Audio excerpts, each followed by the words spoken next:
보시면서 인사 나누시면 좋겠습니다. 우리 사도행전 이제 마지막을 앞두고 있습니다. 다음 주에 이제 끝이 나고요. 오늘 그 마지막 전주에 앞서던 그 전주입니다. 오늘은 예수와 또 하나님 나라라는 제목으로 또 하나님 말씀을 함께 나누기를 원합니다. 그럼 바울이 드디어 로마에 도착했습니다. 로마에 도착한 이 바울은 감옥에 수감되는 대신에 집에 머물면서 또 군인의 감시를 받는 비교적 자유로운 가택 연금 처분을 받습니다. 그렇다고 해서 이 바울이 집 안에서는 완전히 자유롭고 단순히 집 밖에만 나가지 못하는 그런 상황은 아니었습니다. 당시에 가택 연금 한 형태로 바울은 이 교대로 근무하는 그 로마 군인 한 명과 쇠사슬에 묶인 채 하루 종일 이렇게 지내야만 했습니다. 교대로 군인들이 바울을 감시하는 거죠. 서로 팔에 쇠사슬을 묶어서 하루 종일 잠을 잘 때도 같이 그렇게 있어야만 하는 그런 상황이었습니다. 근데 오늘 우리가 이 말씀을 읽으신 걸 통해서 아시겠지만 너무나 놀라운 사실은 무엇이냐면, 비록 이 바울이 쇠사슬에 묶여 있지만, 이 쇠사슬이 바울의 그 육신을 묶고 있지만, 드러나는 모습을 보면 이 쇠사슬이 바울의 마음까지는 묶지 못하고 있다는 것을 오늘 본문은 우리에게 보여주고 있습니다. 그럼 바울이 이 로마에까지 온 이유가 무엇이죠? 로마에까지 온 이유가 무엇인가? 그럼 표면적으로 볼 때는 바울이 자신의 그 무죄함을 증명하기 위해서 로마 황제에게 상소하고자 했기 때문, 그래서 바울이 로마로 온 것처럼 표면적으로는 보입니다. 그런데 이것이 바울이 로마에 오게 된 주요한 이유가 아니에요. 여러분, 사도행전 23장 11절 말씀을 보면은 바울이 예루살렘에서 잡혔을 그 밤에 주께서 그에게 주신 말씀이 있습니다. 그날 밤에 주께서 바울 곁에 서서 이르시되 담대하라, 내가 예루살렘에서 나의 일을 증언한 것 같이 로마에서도 증언하여야 하리라 하시니라. 그럼 바울이 로마에 오게 된 이유는요, 내가 예루살렘에서 나의 일을 증언한 것처럼 로마에서도 증언하여야 하리라는 이 바울을 향한 주님의 비전 때문에, 그 비전 때문에 바울이 지금 여기 로마에까지 오게 된 것입니다. 쇠사슬이 지금 바울을 여전히 묶고 있지만, 그러한 어려운 삶의 환경이 바울에게는 주께서 그에게 보여주신 비전, 주께서 그에게 들려주신 그 사명을 이루는 데 있어서 어떠한 핑계도 되지 않고 있다는 것을 오늘 우리는 발견할 수가 있는 것이죠. 내가 갈 수 없으면, 이 가택연금 상태이니까 사람들에게 나아갈 수 없지 않습니까? 근데 내가 갈 수 없으면 비교적 자유로운 그 환경이 주어졌기에 사람들로 하여금 내게 오게 하면 되지. 이 바울은 자신이 처한 그 삶의 상황 속에서 자신이 할 수 있는 최선을 다하고 있습니다. 발상의 전환이에요. 내가 못 가니까, 이렇게 묶여 있으니까 나는 지금 아무것도 할 수 없어가 아니라, 그럼 내가 무엇을 할 수 있을까? 사람들로 하여금 오게 하면 되겠다. 그렇게 바울은 가택 연금된 지 사흘 만에 사람들을 초대합니다. 그리고 자신이 머물고 있는 집으로 오게 하죠. 그리고 그 집이 무엇이 되는가? 복음 전파를 위한 기지, 전초 기지가 되죠. 그리고 그곳에서 바울은 계속해서 복음을 전합니다. 여러분, 사도행전 28장 오늘 본문의 23절의 말씀을 보십시오. 그들이 날짜를 정하고 그가 유숙하는 집에 많이 오니 바울이 아침부터 저녁까지 강론하여 하나님의 나라를 증언하고 모세의 율법과 선지자의 말을 가지고 예수에 대하여 권하더라. 쇠사슬이 바울을, 그 육신을 묶었습니다. 그러나 주님께서 그에게 주신 그 비전을 향한 그의 열정까지 묶지는 못했던 거예요. 바울은 아침부터 저녁까지 강론하였다라고 얘기합니다. 여기서 강론하다라고 번역된 이 헬라의 원어적 의미는 단순히 그냥 무엇을 풀어서 설명하는 그 정도의 수준이 아닙니다. 강론하다라는 이 헬라적 원어에서 어떤 말이 나왔는가 하면 순교자라는 단어도 바로 여기에서 나와요. 다시 말하면 이 강론하다로 번역된 이 헬라 원어의 의미를 살려서 강론하다를 좀 풀어서 설명하자면 목숨을 내어 놓을 정도의 간절함을 가지고 철저하게 전했다라고 이 정도로 번역하면 맞습니다. 비록 쇠사슬에 매여 있었지만 말씀드렸던 것처럼 그 환경이 주께서 그에게 주신 비전을 이루는데 전혀 장애물이 되지 않습니다.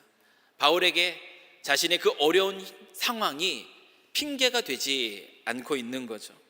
바울은 사람들을 청합니다. 그 청함을 받아 이 자기 집에 온 사람들에게 간절한 마음으로 지금 복음을 전하고 있습니다. 여러분, 이 모습을 보면 어떻습니까? 너무나 대단한 모습 아니겠어요?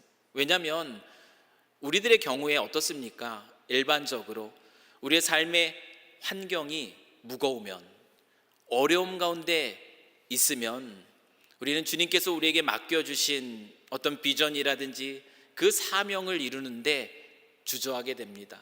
멈추게 돼요. 지금 내가 이 상황, 이 형편 속에서 지금 무엇을 할 수 있을까? 또 우리의 삶에 하나의 핑계가 되는 경우들이 참 많죠. 근데 바울은 보십시오. 그런 쇠사슬에 묶인 상태에서도 오늘이면 아닐 것처럼 정말 자신의 목숨을 내어줄 정도의 그 간절함을 가지고 지금 복음을 전하고 있습니다. 이 모습이 너무나 놀라운 모습이에요. 그러면 왜 바울이 어떻게 이런 모습으로 이렇게 그 묶인 상태에서도 하나님 나라의 그 복음, 그리스도 예수를 전하는 일들에 이렇게 열심을 낼 수 있었을까? 그럼 그 이유는 무엇이라고 생각하십니까? 그럼 바울이 지금 아침부터 저녁까지 강론했던 그 핵심적인 복음의 내용이 어떤 것이었어요? 23절 말씀을 보시면 아시겠지만 바울이 열심히 전했던 건 무엇이냐면 하나님의 나라입니다. 그리고 그것을 우리에게 가져다 주는 예수 그리스도에 대한 내용이에요. 바울이 그가 증언하고 있는 하나님 나라, 예수 그리스도를 통해서 누리게 된 그 하나님 나라가 무엇인지를 제대로 알고 그리고 제대로 그것을 누리고 있었기 때문에 그는 지금 이와 같은 상황 속에서도 간절한 마음으로 그 하나님의 나라를 전할 수 있었던 것입니다. 여러분, 하나님 나라, 예수님께서 본격적으로 세상에 자신을 드러내시면서 공적인 그 사역을 시작하실 때에 선포하셨던 것, 그것이 바로 하나님 나라입니다.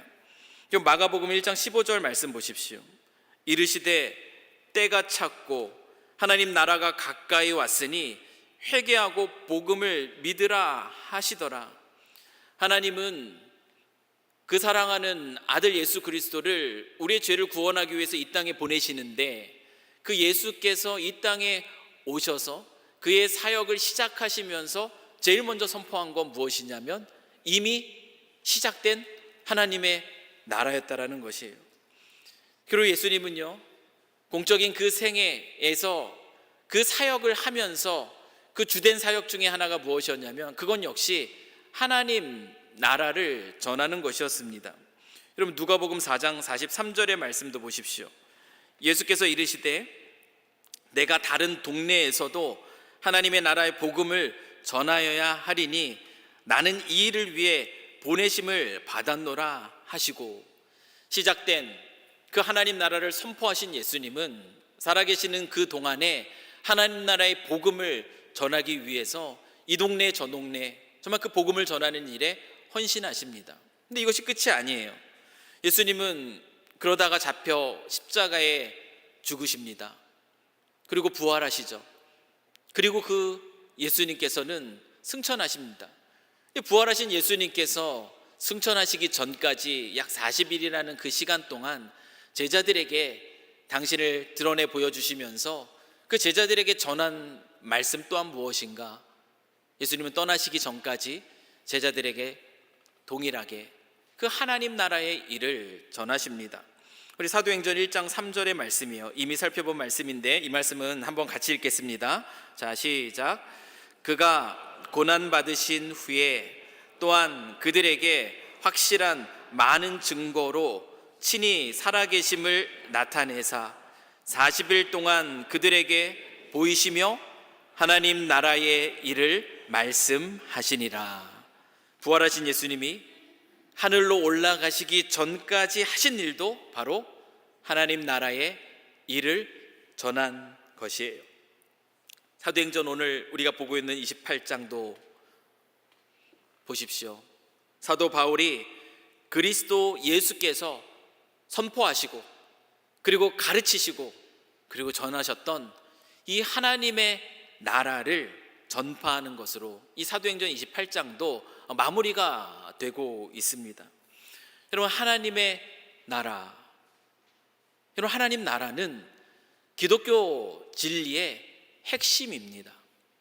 우리가 그리스도인으로 예수 그리스도를 믿는 자로 오늘 이곳에서 예배하고 있는데, 예수님이 이미 시작됐다고 선포하신 하나님 나라, 그 하나님 나라에 대해서 우리가 알지 못하고 있다면 우리는 너무나 중요한 것을 놓친 채 이곳에 나오는 것이에요. 여러분, 하나님 나라는 과연 무엇일까? 여러분, 하나님 나라가 무엇입니까?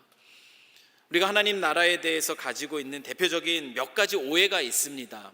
그 중에 하나는 무엇이냐면, 하나님 나라라는 것을 단순히 우리가 죽고 나면 그러면 가게 되는 먼 미래적인 공간으로만 생각하는 것, 이것이 하나님 나라에 대해서 갖고 있는 우리의 대표적인 오해입니다.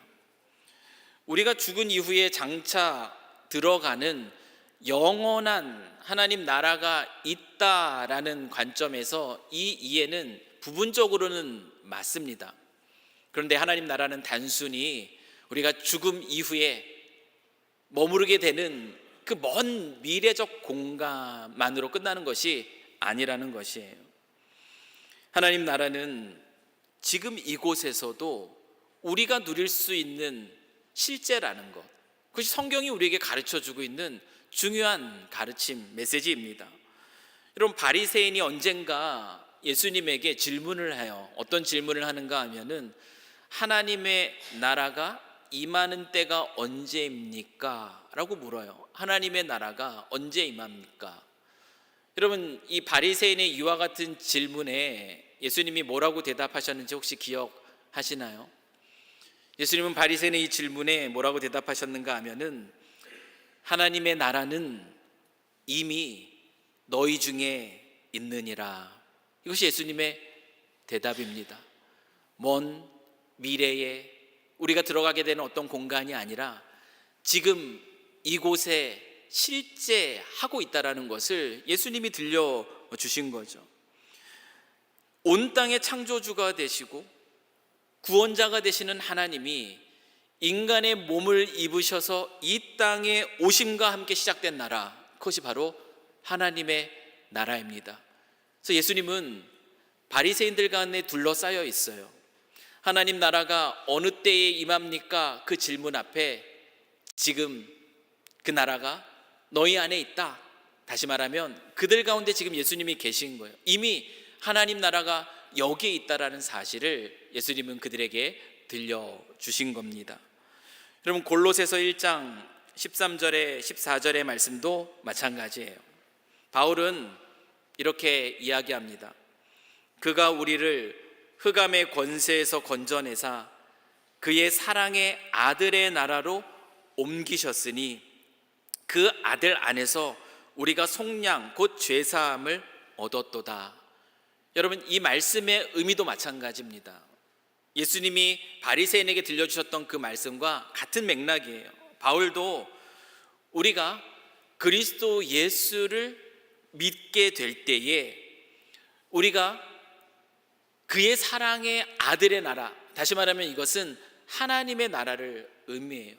우리가 그리스도 예수를 믿게 될 때에 하나님의 나라로 우리가 옮겨지게 된다라고 말하고 있습니다. 단순히 먼 미래적 공간으로서 하나님 나라를 소개하고 있는 것이 아니라 믿음 안에서 우리가 누리게 되는, 지금 이곳에서 누리게 되는 실제로서의 하나님 나라를 바울이 지금 들려주고 있는 것이에요. 그리스도 예수를 믿는 믿음 안에서 지금 이곳에서 우리는 예수님이 선포하시고 예수님이 가르치시고 예수님이 전하셨던 그 하나님의 나라를 우리는 누리게 됩니다. 이것이 기독교의 아주 핵심적인 진리예요. 여기에 질문이 던져집니다. 하나님의 나라를 누린다라는 것, 이것이 과연 무엇을 의미하는가?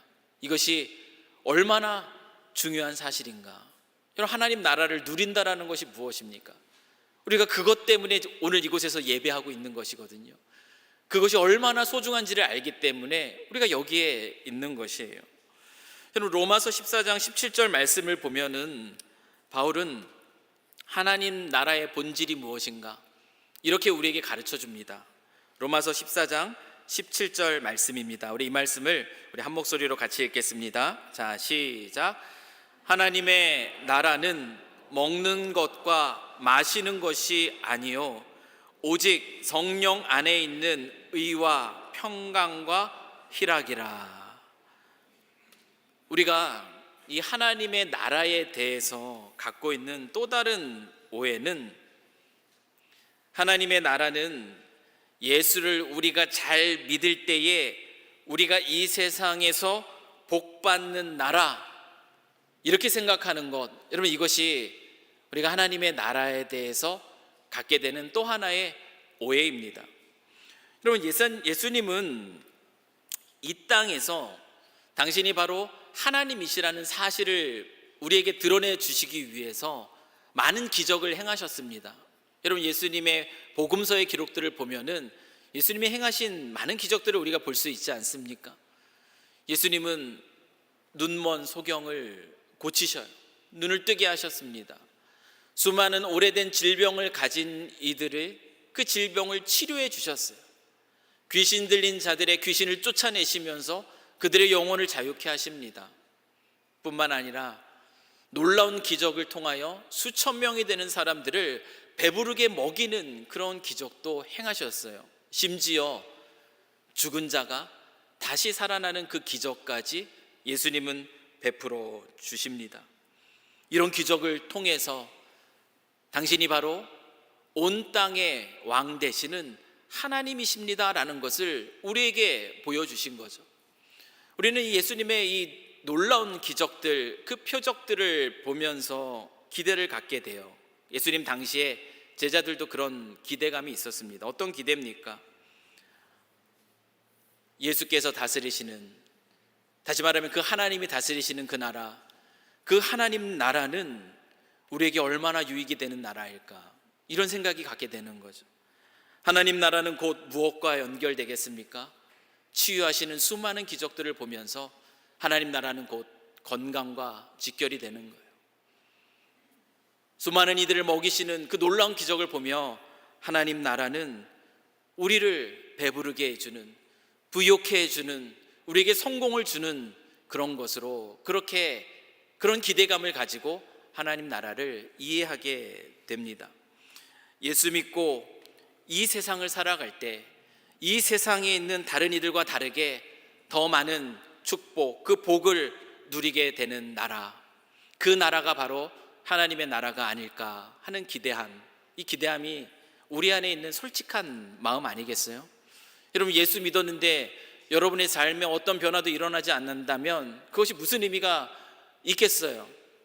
예수 믿었기 때문에 지금 내가 가지고 있는 삶의 아픔들이라든지 내가 풀어야 할 그러나 쉽지 않은 삶의 문제들이 해결되기를 바라는 것, 그 은근한 마음들이 솔직한 우리의 마음 아니겠습니까? 예수님 당시의 제자들도 그런 마음들을 가졌습니다. 하나님 나라에 대해서 우리가 오해하는 것 중에 하나가 바로 이것이에요. 예수님을 믿으면 우리가 이 세상 속에서 그 능력이 많으신 하나님이 주시는 그 축복을 누리게 된다라는 것이에요. 여러분, 이게 아니라면 너무나 아쉽겠죠. 사실 너무나 아쉬운 겁니다. 이게 아니라면, 예수님 믿으면 그래도 조금 더 삶이 나아지기를 바라는 게 우리의 마음이기 때문에 그래요. 근데 성경은 그런 하나님 나라를 말해주고 있지 않다라는 겁니다. 아쉽게도 그런 하나님 나라를 우리에게 들려주고 계시지 않아요. 바울도 말합니다. 뭐라고 말했습니까? 로마서 말씀에서 하나님의 나라는 먹고 마시는 것이 아니다 라고 얘기해요. 이런 먹고 마시는 것이라는 것은 무엇을 상징하겠습니까? 우리가 이 세상 속에서 누리는 세상적인 축복을 얘기하는 것이에요. 근데 우리의 기대와 다르게 하나님 나라는 그런 것과 관련 있는 것이 아니라고 얘기해요. 근데 오해하지 말 것은 무엇이냐면, 하나님 나라가 먹고 마시는 것이 아니다라는 이 말은 하나님께서 우리의 삶에 대해서 전혀 무관심하시다라는 것을 말하는 것은 아니라는 것, 우리는 이 말에 대해서 그렇게 오해하셔는 안 되는 거예요. 하나님의 자녀로서 우리가 살아가는 삶의 문제들에 대해서 하나님이 전혀 관심이 없으시다라고 말하는 것이 아니라는 것입니다. 하나님은 우리의 삶의 필요나 우리의 삶의 문제에 대해서 늘 관심 갖게 지켜보세요. 그리고 우리를 그냥 내버려 두지 않으시고 그 삶의 문제와 삶의 아픔들 속에서 우리와 함께 하시는 분, 우리와 동행하시는 분이 바로 하나님이시라는 겁니다. 그런데 그 문제가 해결되고 그 아픔이 즉각적으로 사라지는 세상적인 어떤 축복을 누리는, 다시 말하면 먹고 마시는 것에 관한 것이 하나님의 나라가 아니다. 바울은 그 본질이 무엇인지를 우리에게 먼저 가르쳐주고 있는 것입니다. 하나님 나라의 본질이라는 것은 과연 무엇인가? 우리가 이것을 정말 믿을 만한, 정말 예수 그리스도께서 주시는 하나님 나라를 향한 기대함을 가지고 그것을 우리에게 가져다 주는 예수 그리스도를 믿을 만한 기독교의 진리가 되는가? 그럼 바울이 우리에게 가르쳐주는 하나님 나라의 본질 무엇입니까? 그는 이렇게 설명했어요. 읽은 말씀처럼 하나님 나라는 먹는 것과 마시는 것이 아니다. 그 대신 뭐라고 얘기하죠? 하나님의 나라는 오직 성령 안에 있는 의와 평강과 희락이다. 여러분, 이것이 기독교가 선포하고 있는 진리입니다. 여러분, 매력적이세요? 이 진리가 매력적이십니까? 먹고 마시는 것이 아니라, 우리의 삶의 필요, 거기에 관련된 것이 아니라 오직 성령 안에서 의와 평강과 희락이다. 이거 매력적인지 모르겠습니다. 여러분 어떠세요? 매력적이십니까? 하나님 나라는 무엇인가? 바울은 얘기해요. 하나님 나라는 먼저 오직 성령 안에서 주어지는 것이다 얘기합니다. 성령 안에서 주어진다라는 건 무엇입니까? 그럼 성령은 누구에게 임하죠? 그리스도 예수를 나의 구주와 주님으로 믿는 자에게 허락하시는 것이 성령이에요. 그 성령 안에 머문다라는 것은 무엇인가? 그것은 믿음 안에서 성령의 가르치심과 성령의 인도하심, 다시 말하면 그 성령 하나님의 다스리심, 그 통치 안에서 살아간다라는 것을 의미합니다. 우리가 이렇게 성령의 가르치심과 인도하심을 따라 그분의 다스리심 안에서 걸어갈 때, 그때 하나님 나라가 우리에게 주어진다라는 거예요. 우리가 그 하나님 나라를 누리게 된다라는 겁니다. 우리가 교회를 다닌다고 하나님 나라를 누리는 것이 아닙니다. 예수를 믿는다고 하나님 나라를 누리는 것이 애석하게도 아니에요. 그 예수 믿는 믿음 안에서 우리 안에 내자에 계신 그 성령 하나님의 통치와 다스리심을 받을 때, 그때 누리게 되는 것이 바로 하나님의 나라라는 거예요. 그런데 이 하나님 나라의 특징이 뭐라고 얘기하는가? 바로 평강과 희락이다 라고 얘기합니다. 평강과 희락. 여러분, 바울의 삶은 어떤 삶이었습니까? 우리가 지금까지 살펴본 것처럼 이 바울의 삶은 세상적으로 복 있는 삶과는 거리가 멀었어요. 아니, 오히려 그는 그리스도 예수 때문에 복 있는 자신의 조건들을 다 내어버렸죠. 바울은 세상적인 복과는 거리가 먼 삶을 산 것처럼 보입니다. 누구보다도 더 많이 하나님 나라를 전했던 사람이에요. 누구보다도 더 많이 그리스도 예수에 대해서 전했던 사람이 바울입니다. 그런데 그의 삶의 겉으로 드러나는 표면적인 모습은 어떻죠? 그가 전하는 그 하나님 나라의 복음 때문에 그는 사람들에 의해서 잡혀 얼마나 많은 매를 맞았는지 몰라요. 그를 죽이기 위해서 쫓아다니는 그 사람들을 피해서 얼마나 많은 시간들을 도망자로서 살았는지 모릅니다. 쫓겨다니는 삶을 살았어요. 그 과정 속에 굶주림도 견뎌내야 했고, 그 과정 속에 배고픔, 그 추위까지 견뎌야 했다라고 그는 고백하고 있습니다. 잡혀서 감옥에도 갇혔고요. 그리고 오고 가는 수많은 걸음 속에서 생명의 위험, 그 죽음의 위험도 감수해야만 했습니다. 로마에 지금 도착했어요. 주께서 그에게 보여주신 그 비전 때문에 로마에 도착한 지금 바울의 모습도 어떻습니까? 하나님 나라를 목숨을 내어놓을 정도의 그 간절함을 가지고 오늘이 아니면 아닌 것처럼 또 간절한 마음으로 자기를 찾아온 사람들에게 복음을 전하는 그 순간에도 바울은 자유롭지 못했습니다. 쇠사슬에 매여 있었습니다. 그런데 그럼에도 불구하고 바울은 자신이 지금까지 살아왔던 삶을 돌아보고 또 지금 처해 있는 삶의 환경과 조건 때문에 낙심한 채, 좌절한 채 그렇게 무너져 있지 않다라는 것이에요. 별것 아닌 것처럼 보이는 장면이 아니라 너무나 대단하고 놀라운 장면입니다. 오히려 그 자리에서 담대하게 하나님 나라를 증언하고 있어요. 그 하나님 나라를 가져오는 그리스도 예수를 사람들에게 권하고 있습니다.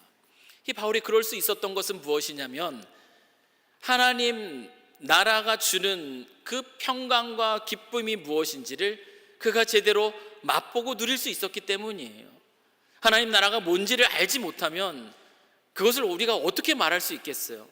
내가 사용해 본 걸 아니고 어떻게 우리가 물건을 누군가에게 팔 수 있겠습니까?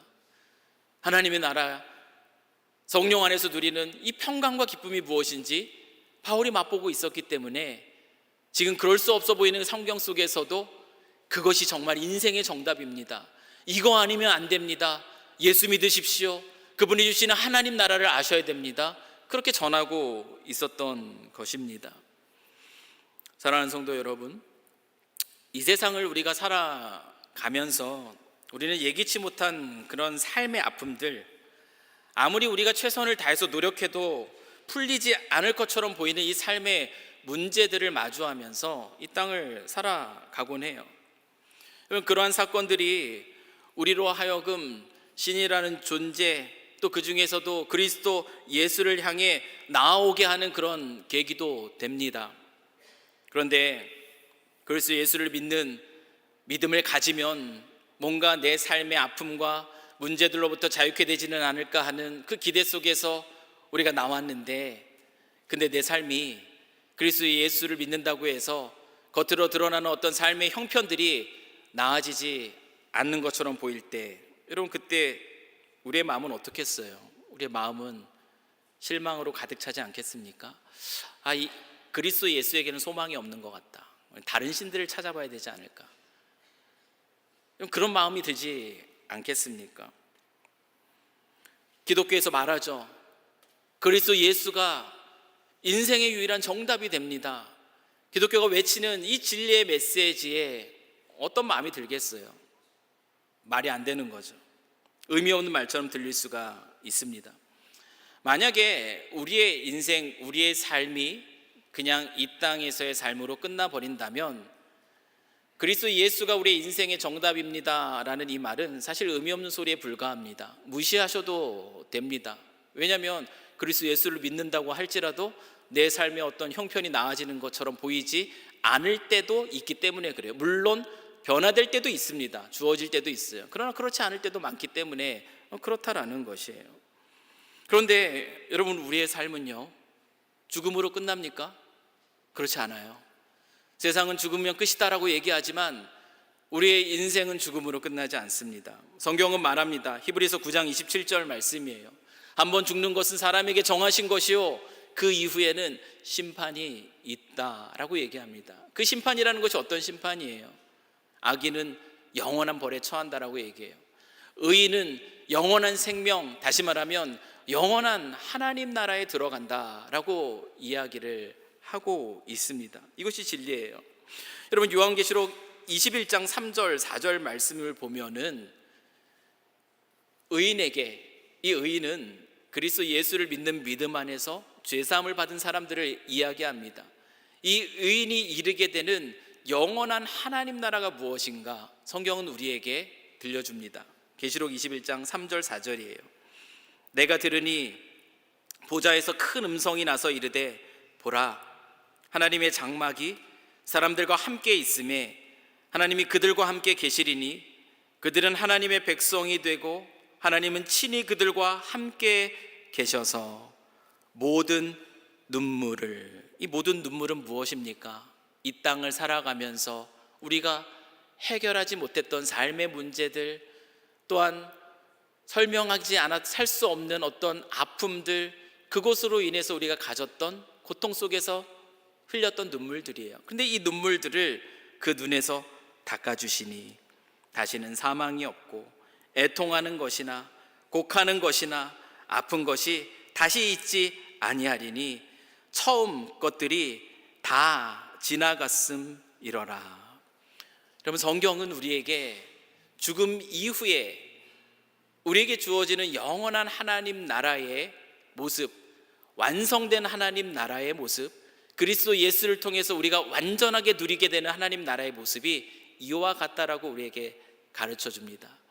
그러면서 우리가 이 영원한 하나님 나라, 완성된 하나님 나라를 우리가 살아가는 지금 이곳에서도 그리스도 예수를 믿는 믿음 안에서 맛볼 수 있다, 누릴 수 있다. 그것이 바로 평강과 기쁨이다. 성경은 우리에게 그 진리를 우리에게 가르쳐줘요. 풀리지 않는 삶의 문제, 설명할 수 없는 아픔들, 그런데 하나님 나라를 누리는 자는 그 안에서 평강을 누려요. 마음이 흔들리지 않는다는 거예요. 반석이신 그분을 신뢰하는 믿음 안에서 흔들리지 않아요.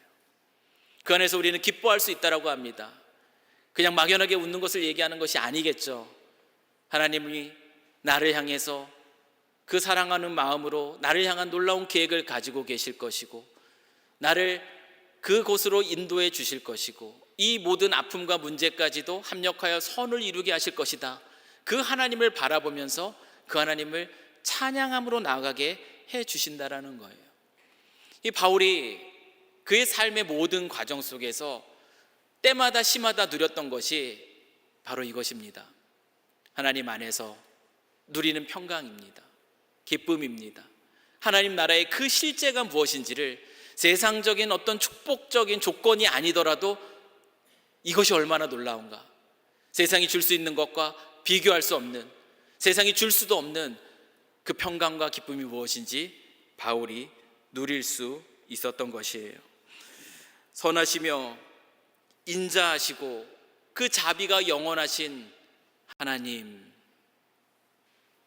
그 사랑하는 자녀에게 가장 좋은 것 주시길 원하시는 아버지 하나님, 그분이 바로 저와 여러분이 믿는 하나님이십니다. 여러분 맞으십니까?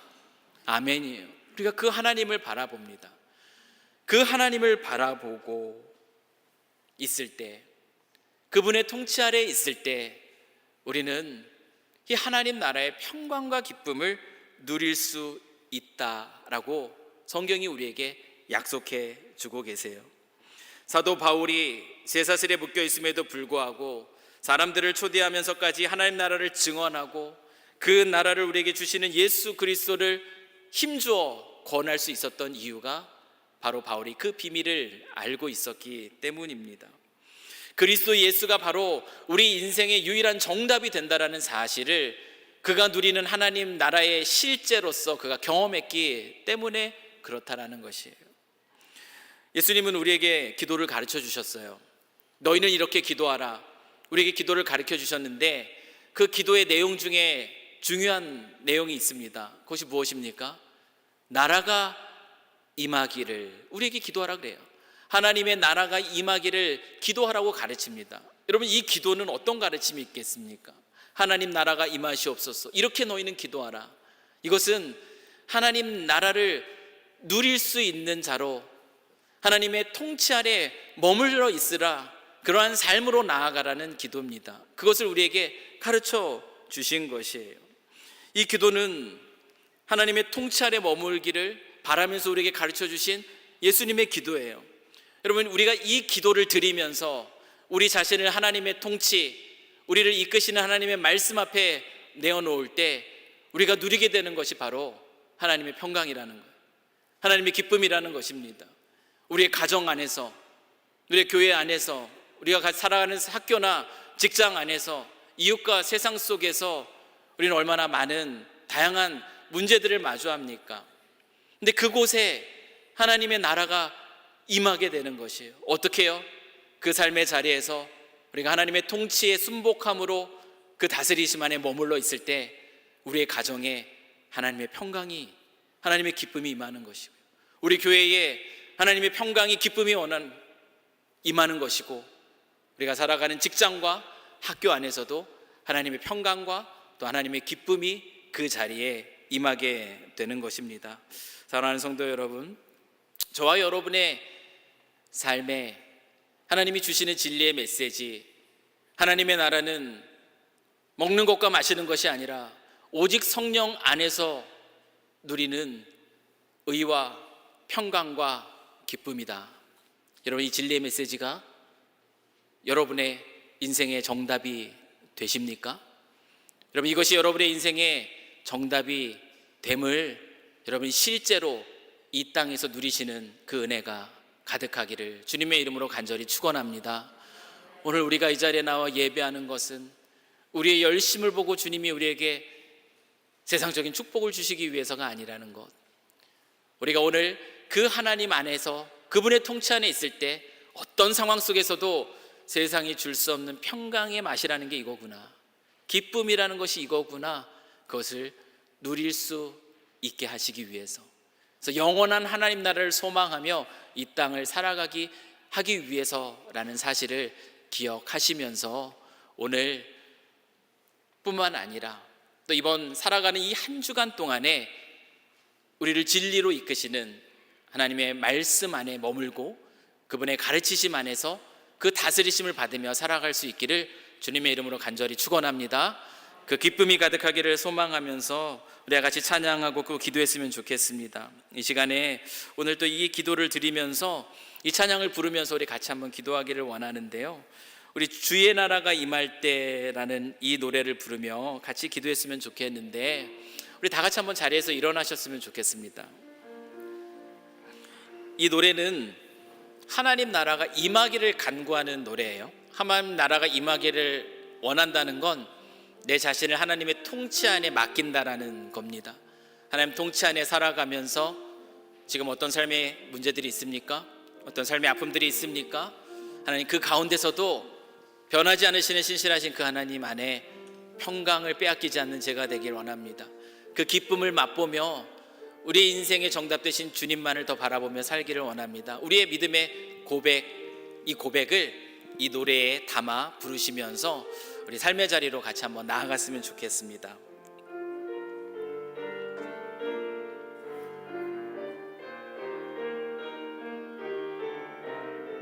주의 나라가 임할 때, 주의 나라가 임할 때 하나님 임재하실 때 예배가 회복되며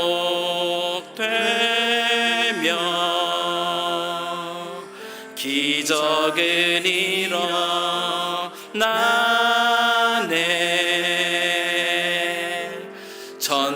전능하신 주, 영원하신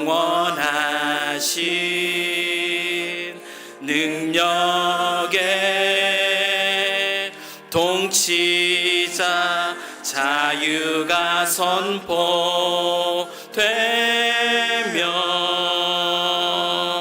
주 백성 돌아오네.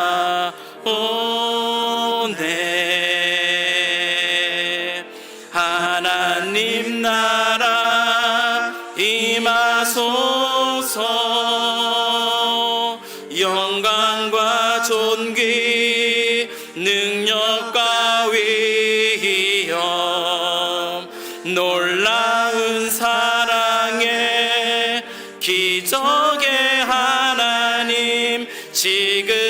이곳에 오소서. 하나님 나라, 하나님 나라 임하소서. 영광과 존귀, 능력과 위엄, 놀라운 사랑의 기적의 하나님, 지금 내 삶에 오소서. 우리 말씀을 기억하면서 우리 같이 한번 기도했으면 좋겠습니다. 그리스도 예수가 정말 우리의 인생의 정답이 되심을 여러분 믿으십니까?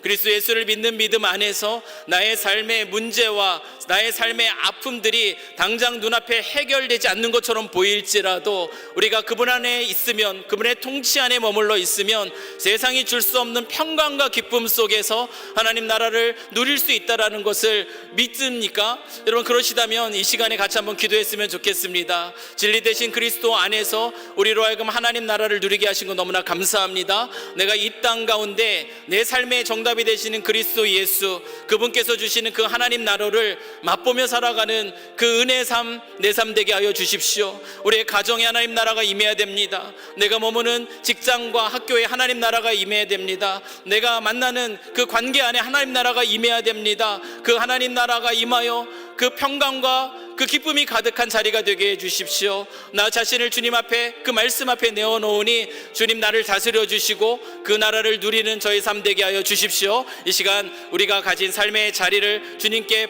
내어놓으면서 같이 기도하며 나아갔으면 좋겠어요. 같이 한번 기도하겠습니다. 좋으신 하나님 아버지, 오늘도 우리를 이 자리에 불러서 주 하나님 앞에 나와 예배하게 하시니 감사합니다. 하나님, 그리스도 예수를 믿는 믿음 안에서 우리에게 주신 놀라운 축복 중에 하나가 무엇이냐면, 단순히 이 세상 속의 삶의 문제로부터, 삶의 아픔들로부터 해결받는 것이 아니라 어떠한 상황 속에서도 세상이 줄 수 없는 평강과 세상이 줄 수 없는 기쁨을 누리며 살아가는 것임을 다시 한번 기억합니다.